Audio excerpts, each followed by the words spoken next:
تمام دیکھنے اور سننے والوں کو انفارمیشن فیکٹری کی جانب سے السلام علیکم۔ آخر یہ توشہ خانہ ہے کیا؟ کس نے کتنے تحفے لیے؟ جاننے کے لیے دیکھیے مکمل ویڈیو۔ ناظرین، توشہ خانہ کی روایت نئی نہیں بلکہ برسوں پرانی ہے۔ پچھلے کچھ عرصے سے توشہ خانہ پاکستان کے سیاسی منظرنامے میں بہت مقبول ہوا ہے۔ اب جانتے ہیں کہ یہ توشہ خانہ آخر کیا بلا ہے۔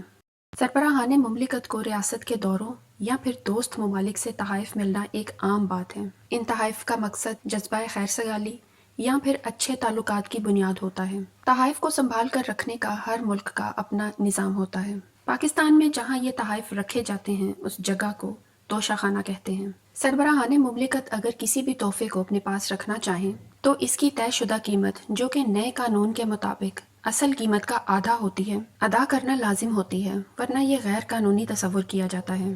لیکن یہ سربراہ قانونی فیصلوں کو پس پشت ڈال کر تحائف ان قیمتوں پر لے جاتے تھے جو اصل قیمت کا چھٹا حصہ بھی نہیں ہوتی تھی۔ اگر سن 1980 سے بات کی جائے تو جنرل ضیاء الحق 122 تحائف اپنے ساتھ لے گئے۔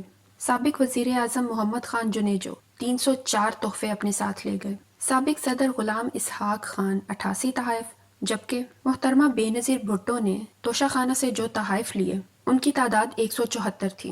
میاں محمد نواز شریف نے اپنے ایک دور میں 76 تحفے انتہائی کم قیمت میں خریدے۔ سابق صدر فاروق لغاری 114، جبکہ رفیق تارڑ جو کہ عطا تارڑ کے والد تھے کل 73 تحفے اپنے ساتھ اپنے گھر لے گئے۔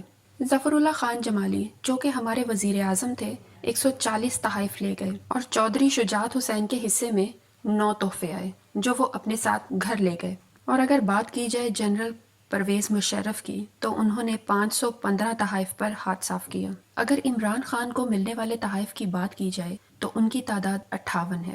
ان سب کا ریکارڈ توڑا ہے ہمارے سابق وزیر اعظم شوکت عزیز نے، جو کہ 1126 تحفے اپنے گھر لے گئے۔ اسی طرح سابق وزیر اعظم یوسف رضا گیلانی ہوں یا پھر سابق صدر آصف علی زرداری، یہ بھی اپنے دور میں ملنے والے درجنوں تحائف کو ہضم کر گئے۔ غرض جس کے ہاتھ جو آیا وہ اونے پونے داموں خرید کر پتلی گلی سے نکل گیا۔ کوئی کسی کو کیا پکڑے، یہاں تو دال میں کچھ کالا نہیں بلکہ پوری دال ہی کالی ہے۔ خیر، آپ اپنی رائے کا اظہار کمنٹس میں ضرور کیجیے گا۔